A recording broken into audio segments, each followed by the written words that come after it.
Hello guys, welcome my YouTube channel brain fresh classes. आपकी तैयारी बहुत अच्छी होगी और आपकी तैयारी ज़बरदस्त चलता होगा, क्योंकि आपका मैट्रिक एग्ज़ाम आपके बहुत ही करीब आ चुकी है। तो आपको टेंशन लेने की ज़रूरत नहीं है, क्योंकि आपके साथ हम हैं और आप मेरे साथ हैं। तो मैंने पिछले क्लास में दो चरवारैखिक समीकरण से जितने भी रिलेटेड टॉपिक थे सबको मैंने खत्म कर दिया। तो उसमें से कुछ टॉपिक बच गया, जिस टॉपिक को आज हम बताएंगे। ठीक है, तो कुछ जो टॉपिक बचा उस टॉपिक में पहला बचा हुआ था ये। अगर इस तरह का दो चरवारैखिक समीकरण दे दिया जाए तो कैसे हल करेंगे। तो चलिए पहले इसको हम दो चरवारैखिक समीकरण हम इसको पहले कन्वर्ट करते हैं। तो कैसे कन्वर्ट करेंगे, तो देखिए समीकरण इसको एक मान लिए, इसको समीकरण दो मान लिए। पहले इक्वेशन ऐसा था और ऐसा रहेगा, तो मैं इसको मान लेंगे समीकरण एक, इसको समीकरण दो मान लेंगे, तो कोई दिक्कत। तो चलिए समीकरण एक से बात करते हैं। समीकरण एक से बात करते हैं। समीकरण एक में क्या है आप बोलिए, बताइए। देख क्या है, 5/1 minus X plus 6/1 minus Y बराबर 6। और एक बात, सबसे पहली बात यह है कि पहले हम यहाँ लेट मान लेंगे। पहले यहाँ मान लीजिए, पहला काम हमें मान लेना है। पहले माना, पहला मेरा काम पहला क्या है, मान लेना। पहले मान लेंगे, उसके बाद ये स्टार्ट करेंगे। तो हम मान यही लेते हैं, यहाँ मानना होता है। अच्छा, यही मान लेते हैं।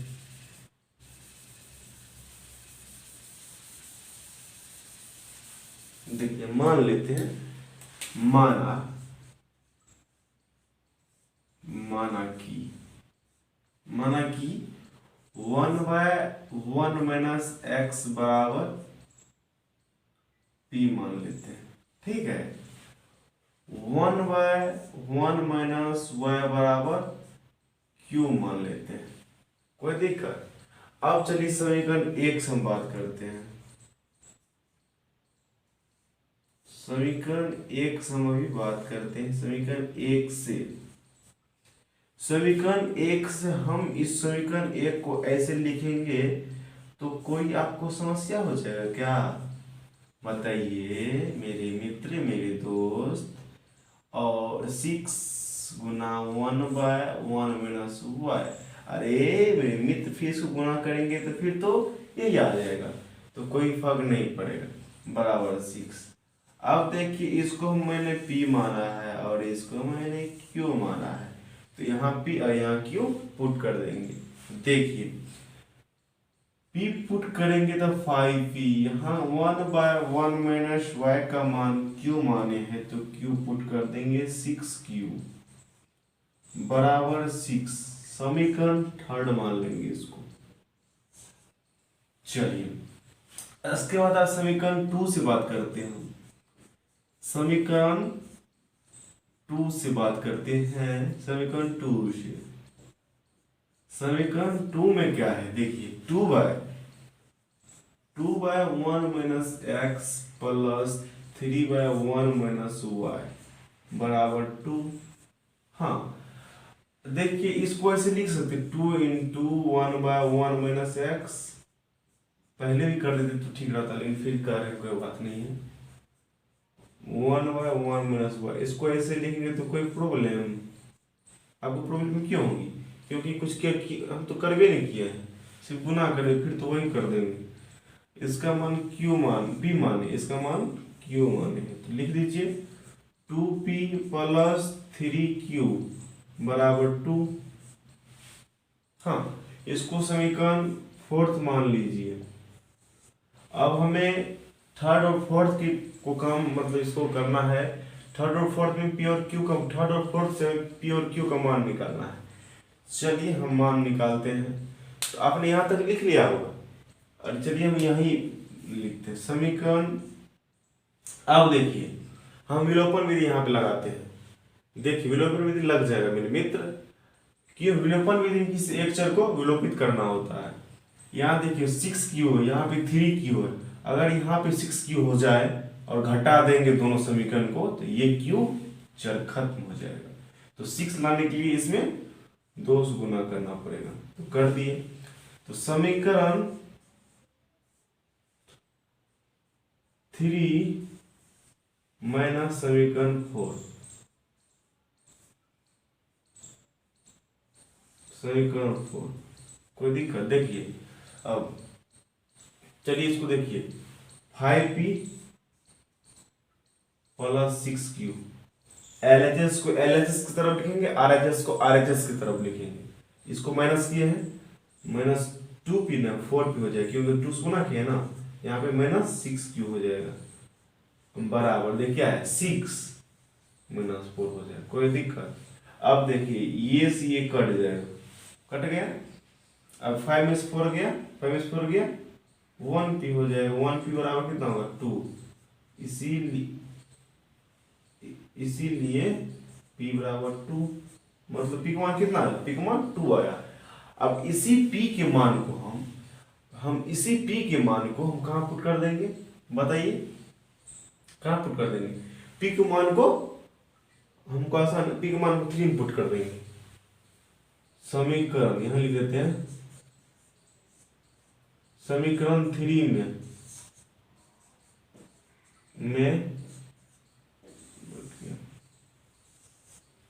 समीकरण 3 में p का मान रखने पर, तो रखिए p का मान 2 आया, 2 रखिए 10 हो जाएगा, प्लस 6q बराबर 6q बराबर 6 माइनस 10, 6q बराबर हो जाएगा 6 माइनस 10 माइनस 4, इसीलिए q बराबर क्या हो जाएगा? माइनस 4 क्या हो जाएगा? 6। देखिए कट जाएगा, q बराबर माइनस 2/3। तो अब इस p और q के मान को यहाँ रख देंगे और यहाँ से x और y का मान निकल जाएगा हमको, ठीक है। तो देखिए यहाँ रखते हैं हम, ठीक। अगर यहाँ तक आप इसको लिख लिए होंगे तो अच्छी बात है, समझ गए। थोड़ा समझने की कोशिश कीजिए मैंने क्या बताया, तो देख लीजिए समझ गए होंगे मुझे लगता है। तो देख लीजिए, ध्यान से देखिए। चलिए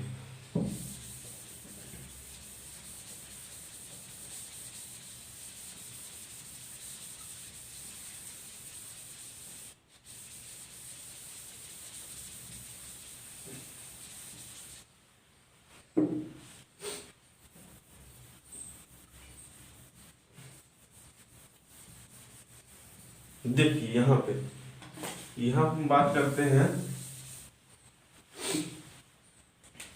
1/1 माइनस एक्स बराबर p है, और p का वैल्यू क्या है? क्या निकला था? p का वैल्यू 2 निकला था। क्या निकला था? 2। 1 माइनस एक्स बराबर p का मान 2। तो इसको उधर करेंगे तो गुना आ जाएगा 1 बराबर 2 माइनस 2x, 2 माइनस 2x।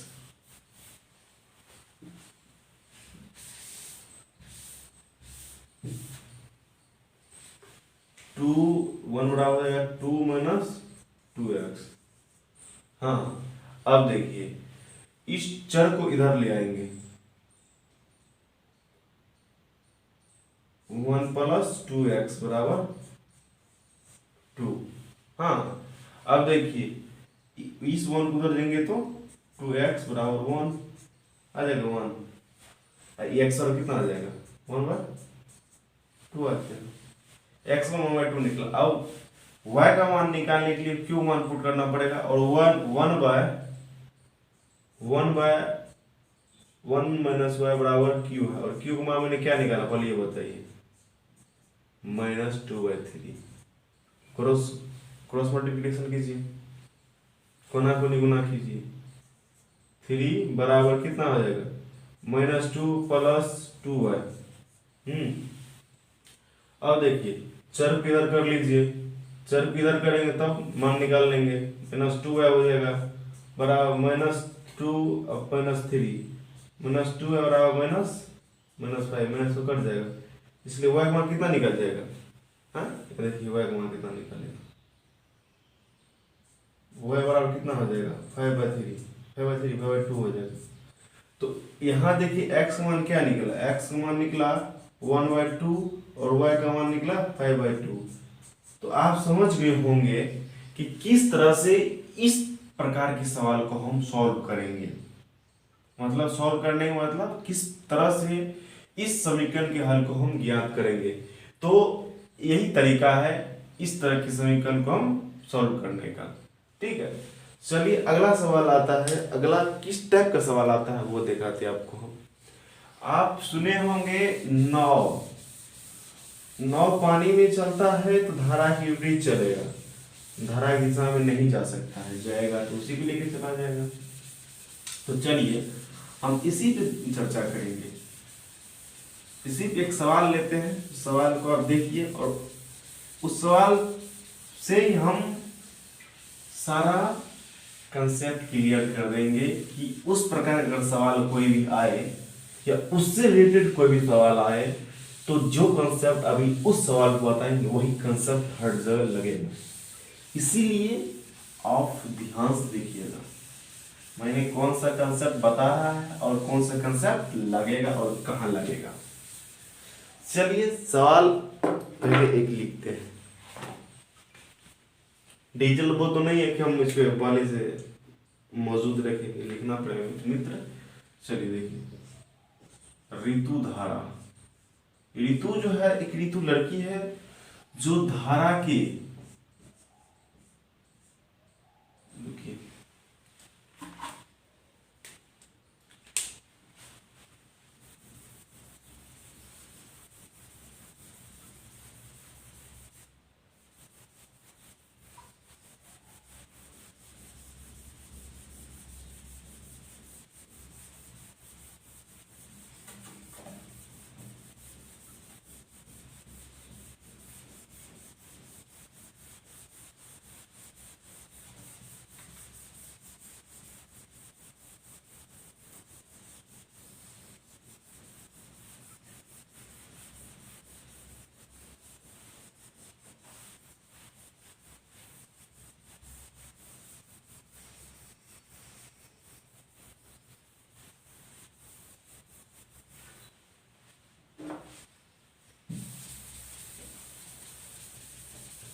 देख एक क्वेश्चन आता है धारा और नौ धारा कुछ नहीं कैसे आता है।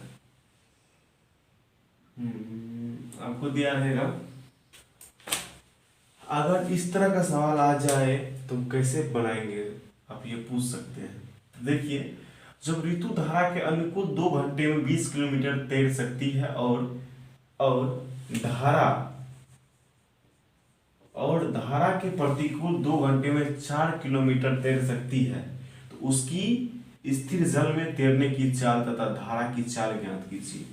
तो सबसे पहले हम क्या करेंगे, हम जो बोल रहा है निकालने, जो हमें निकालने बोलता है ना वो हम उसको मान लेते हैं। जो हमें निकालने बोलता है उसको पहले मान लेते हैं। और निकालने क्या बोल रहा है, जल में तैरने की चाल, स्थिर जल में तैरने की चाल मतलब ऋतु की, और धारा की चाल। तो हम स्थिर जल में तैरने की चाल ऋतु का मान लेंगे x और धारा की चाल मान लेंगे y। तो चलिए हम इसको मिटा के बनाते हैं। और अब सवाल को लिखना चाहते तो लिख सकते हैं, लिखना चाहते हैं तो लिख सकते हैं। क्या लिखना चाहते हैं तो लिखिए, तो बताते हैं इसको। देखिए पहले हम मान लेंगे ऋतु। यहां देखें ऋतु का स्थिर जल में चाल,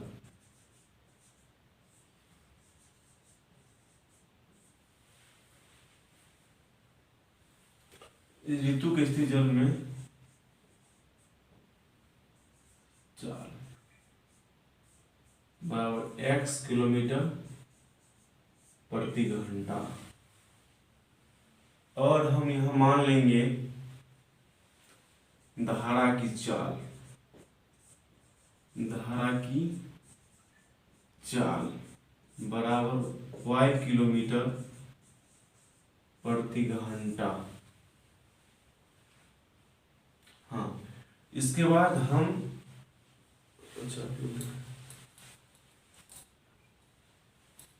क्या करेंगे बताइए।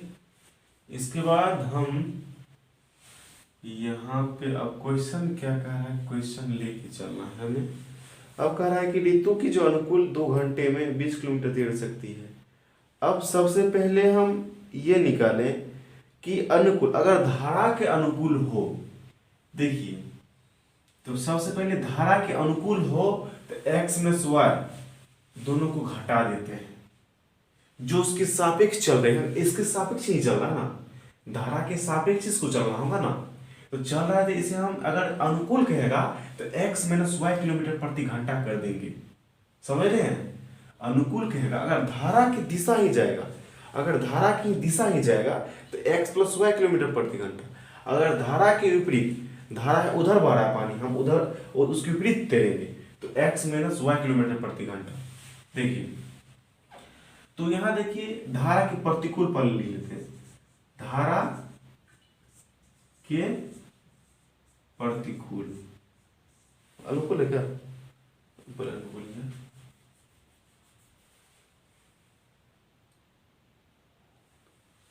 धारा के अनुकूल,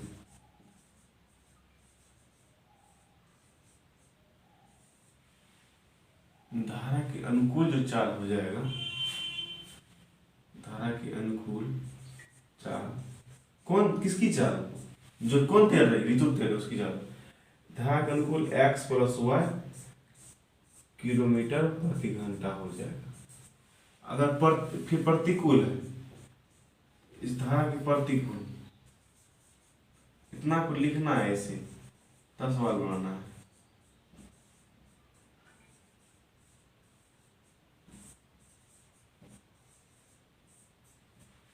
x - y किलोमीटर प्रति घंटा, समझ रहे ना। अब देखिए, अब हमें धारा के अनुकूल जो जाएगा उसका चाल तो निकल गया है, और धारा के प्रतिकूल चाल वो भी निकल गया है। अब हमें क्या कहा है, अब कह रहा है कि ऋतु धारा के अनुकूल 2 घंटे में 20 किलोमीटर तैर सकती है। तो 2 घंटे में, तो 2 घंटे में तो समय बराबर क्या होता है, जानते हैं आप समय बराबर क्या होता है? समय बराबर होता है, समय बराबर क्या होता है बताइए, दूरी बटे चाल, दूरी बटे चाल। तो चलिए 2/4, इसको हम इसको याद रखिए, इसको ही लेकर चलना होगा, 2/4। तो कह रहा है, पहला कह रहा है अनुकूल 2 घंटे में 40 किलोमीटर तैर सकती है। धारा की अनुकूल 2 घंटे में, तो समय बराबर 2 घंटे में दूरी 40 किलोमीटर तैर सकती है, नहीं 20 किलोमीटर, 20 किलोमीटर तैर सकती है। चाल कितनी है, अनुकूल कह रहा था x + y, ये होगा चाल। अब इसको पहले हल कर लेते हैं, उसका सेकंड क्वेश्चन में जाएंगे। सेकंड बात क्या करिए, ये तो प्रथम प्रश्न से क्या लिख देंगे, प्रथम प्रश्न से ये बोला, इसको अब ऐसे लिख दिए। देखिए x + y बराबर 20, देखिए 10 से 2 से कट जाएगा, x + y बराबर 10, समीकरण 1 मान लीजिए इसको। चलिए अब देखिए दूसरे प्रश्न क्या कर रहा है, अब कह रहा है कि और धारा के प्रतिकूल 2 घंटे में 40 किलोमीटर होगा। यहाँ पे क्वेश्चन 4 लिखे थे क्या, हाँ 4 किलोमीटर, ठीक है 4 किलोमीटर होगा। 2 घंटे में 4 किलोमीटर, और धारा क्या है, प्रतिकूल है, तो x - y हो जाएगा यहाँ पे। हाँ अब देखिए 2 × x - y बराबर कितना हो जाएगा 4, ये 2 कट जाएगा 2 से, x - y बराबर 2, इसको समीकरण 2 मान लीजिए। अब समीकरण 1 और 2 को प्रतिस्थापन विधि से हल करिए, या विलोपन से कीजिए, प्रजनन से, जो आप पसंद है वही कीजिए। तो हम तो कहते हैं क्या, इसका विलोपन विधि से कीजिए, विलोपन विधि बहुत आसान होता है। तो देखिए विलोपन विधि से यही करते हैं। जब यहाँ देखिए समीकरण 1 और 2 को जोड़ देते हैं, जोड़ दिए तो x plus Y plus X minus Y बराबर 10 प्लस 2। हाँ अब देखिए y से y कट गया तो 2x बराबर कितना हो जाएगा 12, तो x बराबर 6, अगेन 6 आ गया। तो x का अब समीकरण क्या करेंगे, समीकरण 2 में x का मान रख, समीकरण 2 में x का मान रख देंगे, x का मान रखने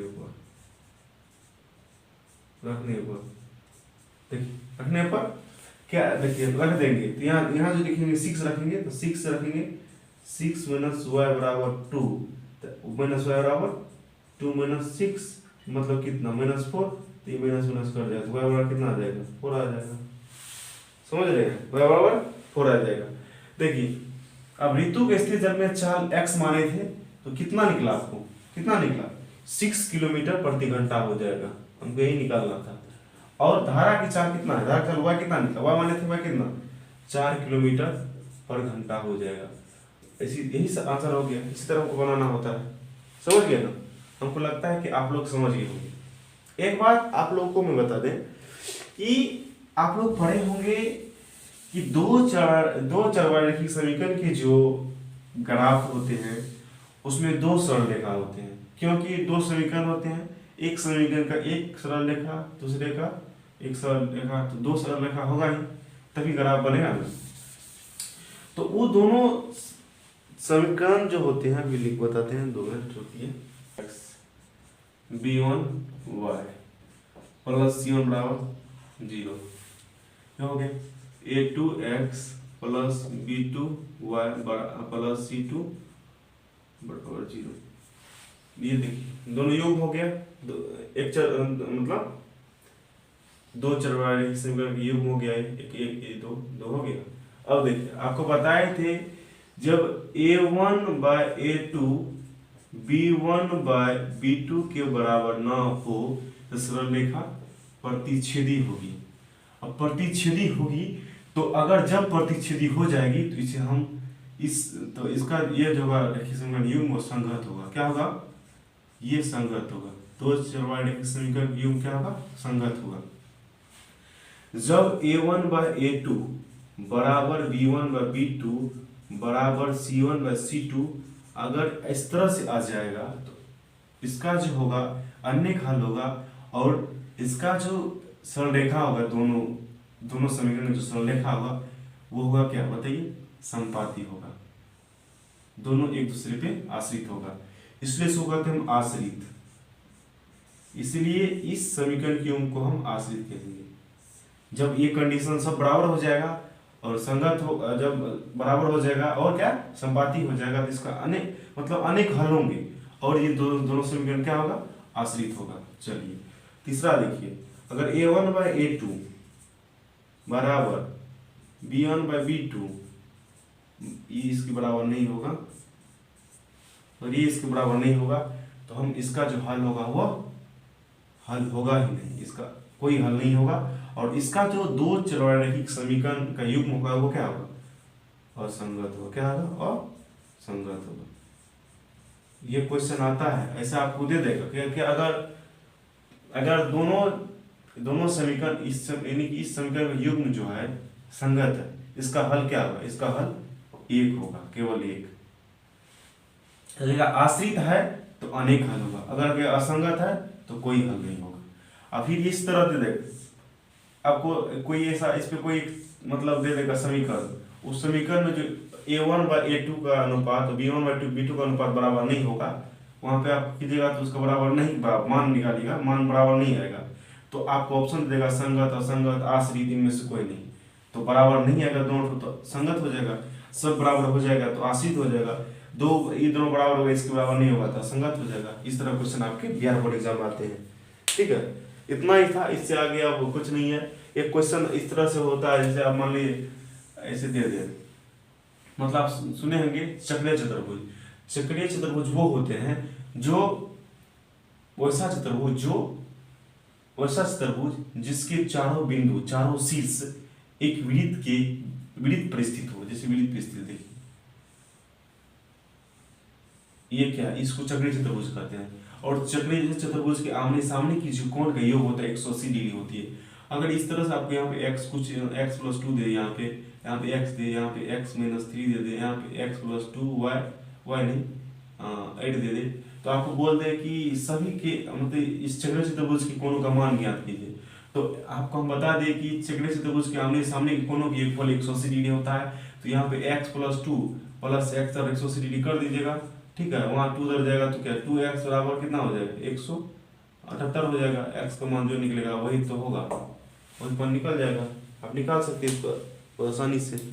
तो दोस्तों दो चरवारैखिक समीकरण में जितने भी टॉपिक था हम सब क्लियर कर दिए। अब कोई टॉपिक नहीं बचा, अगर कोई टॉपिक बचा है तो आप कमेंट बॉक्स में जाके कमेंट कीजिए सर ये टॉपिक बच गया, तो उस टॉपिक को हम अगली वीडियो में क्लियर कराने की कोशिश जरूर करेंगे। हमको ऐसा नहीं लगता कि कोई टॉपिक बच गया होगा। अगर आपको लग रहा है कि टॉपिक बच गया है तो कमेंट बॉक्स में आप कमेंट कीजिए। ओके, देखिए अब यहीं अपनी क्लास को एंड करता हूँ और आपको मैं कहना चाहूँगा कि आप तैयारी अपने अंदाज से कीजिए, अपने तरीका से कीजिए। कोई अगर बोल रहे हैं कि आपकी एग्ज़ाम बहुत करीब है, आप तैयारी नहीं कर रहे हैं, क्या कर रहे हैं, तो उस प्रेशर मत रहिए। अपने हिसाब से, अपनी मस्ती से आपको जैसा लग रहा है कि हम इस तरह से तैयारी कर पाएंगे वैसे ही कीजिए। ये जरूरी नहीं है कि कोई कह रहा है आपकी तैयारी बहुत नज़दीक तो भर रात पढ़ लिए। भर रात पढ़ने मतलब ये नहीं है अब भर रात पढ़ लिए नींद आ रहा है, नींद आ रहा है, नींद आ रहा है कुछ, अरे दिमाग में आएगा तब तो मतलब लिखेंगे। अब थोड़े झूठे से भर रात जग गए, भर रात जग के देख रहे हैं दिमाग में एडजस्टिंग हो रहा है, ये ऐसा नहीं पढ़ना। इस तरह से पढ़ाई कीजिए जिस तरह से आपको लगे कि हम कुछ कर पाएंगे, अच्छे अंक ला पाएंगे, उस तरह से पढ़िए। किसी के बहकाव में ना आए कि आप ऐसे पढ़िए वैसे पढ़िए, ऐसा अभी बहुत सारे टेंशन आएंगे और टेंशन लेने की जरूरत नहीं है। अगर आप तैयारी किए होंगे अच्छे तरीके से तो आपको कोई परेशानियां नहीं होगी एग्जाम हॉल में। आप एग्जाम हॉल में अच्छे से लिखिए और इसके बाद जो क्लास होगी उस क्लास में अब देखिए, अब हम तो यहाँ तक सब क्लियर कर दिए। अब अगला क्लास जो होगा क्लास 4 होगा, जो क्लास 4 उस क्लास 4 में ऑब्जेक्टिव, दो चरवारैखिक समीकरण से रिलेटेड जितने भी ऑब्जेक्टिव होंगे सब ऑब्जेक्टिव हम कर देंगे, ठीक है। और आप इन्हीं सब टॉपिक के साथ मैं यहीं अपने इस क्लास को एंड करता हूँ। जय हिंद मित्र, आप तैयारी अपने मस्तिष्क कीजिए। थैंक्स।